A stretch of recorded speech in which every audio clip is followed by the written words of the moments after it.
The England coach followed his brief rabble-rousing speech by handing out bibs to what looks certain to be his starting team to face Tunisia on Monday. And Ashley Young joined Jordan Henderson and Harry Maguire among the lucky recipients. The players did little more than play a warm-up game with a Nerf Vortex Howler, a giant sponge dart, which they threw to each other during the 15 minutes of the training session that was open to the media. But as soon as the cameras and reporters were cleared from the training complex by an army of security guards, Southgate called his squad around for a brief discussion before splitting them into two teams.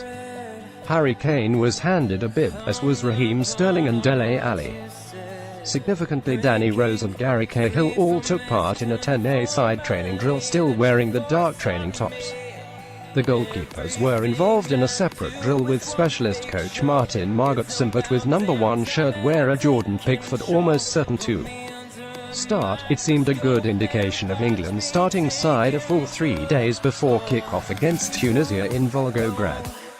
The biggest surprise was the selection of Young, 32, ahead of Rose, who appeared to have run off doubts about his fitness in the game against Costa Rica.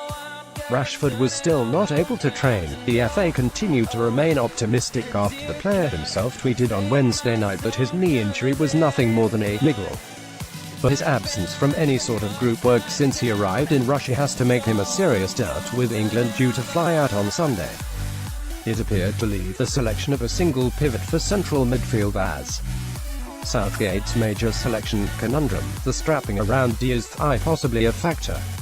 But Young's selection is bound to raise a few eyebrows, not least as former England World Cup captain and Daily Express columnist Terry Butcher has made his concerns about the Manchester United player abundantly clear, describing him as potentially one of the biggest liabilities at the World Cup. Butcher explained, "Your wing-backs have to be quick going forward and quick in recovery.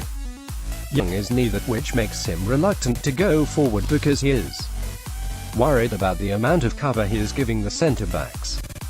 That one area down our left side could be our undoing." Southgate has made it a habit of naming his side at the last possible moment, even to the players themselves. Yesterday, in front of the cameras, they showed complete unity, standing for a minute's silence in memory of those who lost their lives in the Grenfell terror disaster a year earlier.